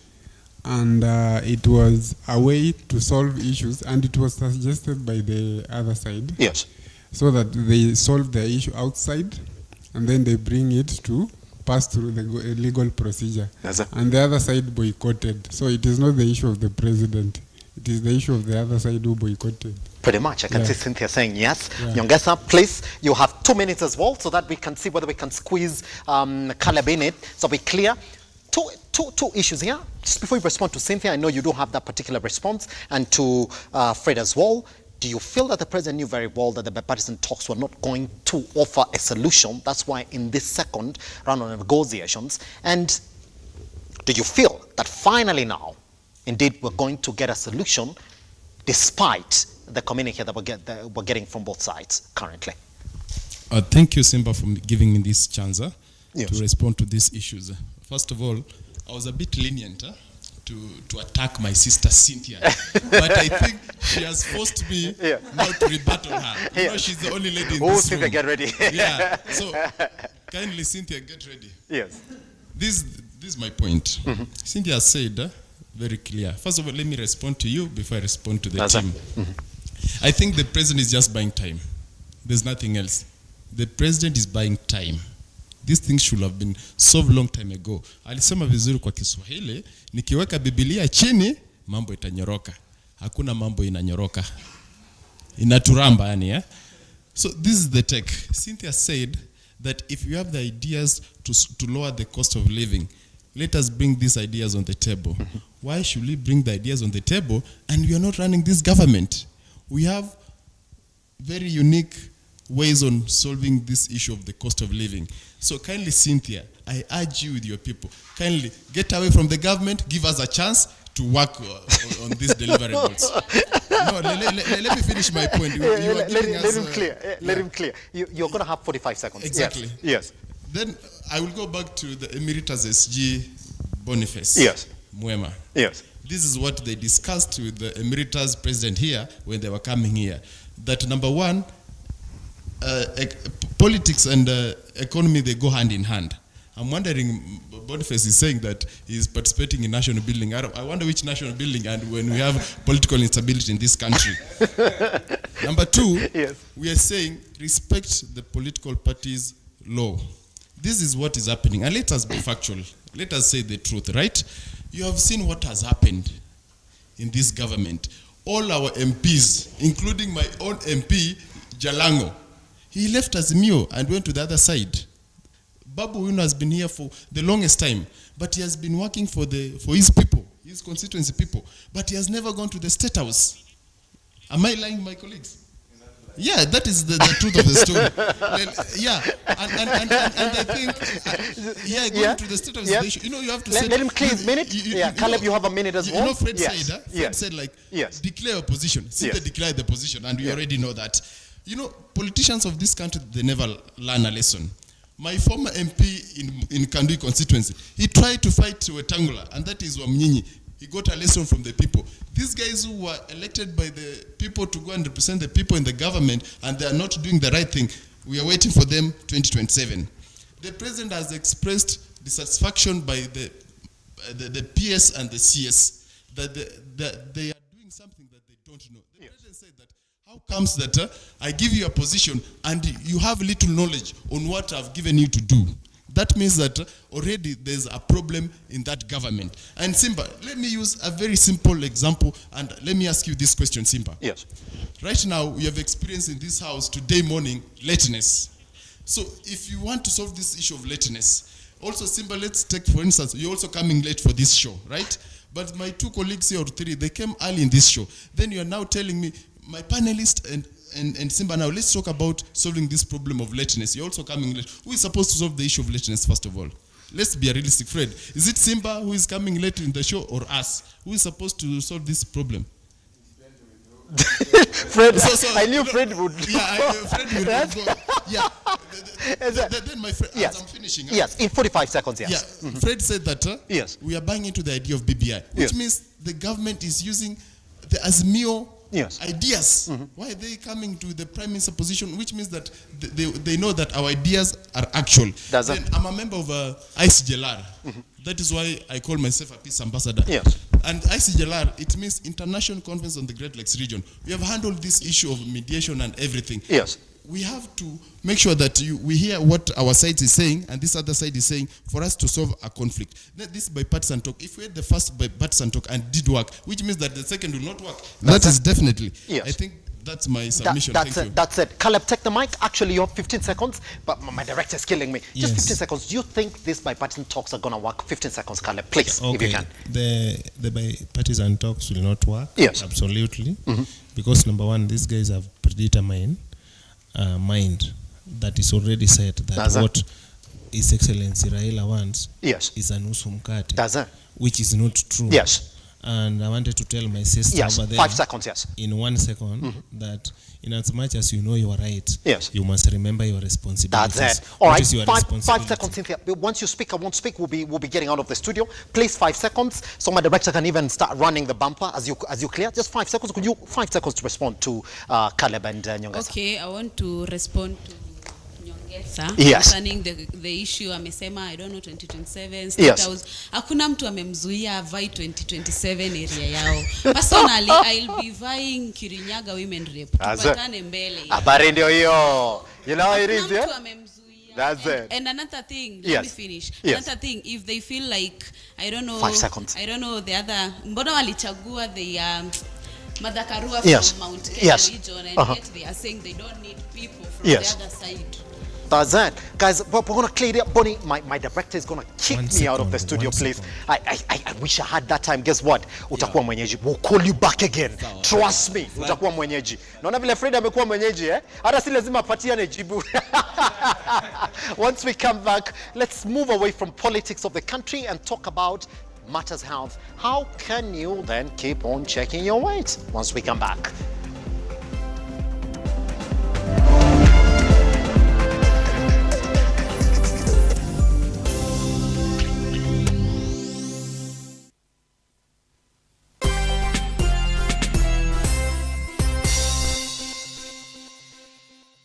Today we are hosting the RUTO Foundation as they do a food distribution to the community. The community involves people from Huruma. Huruma is where we have the home for the aged.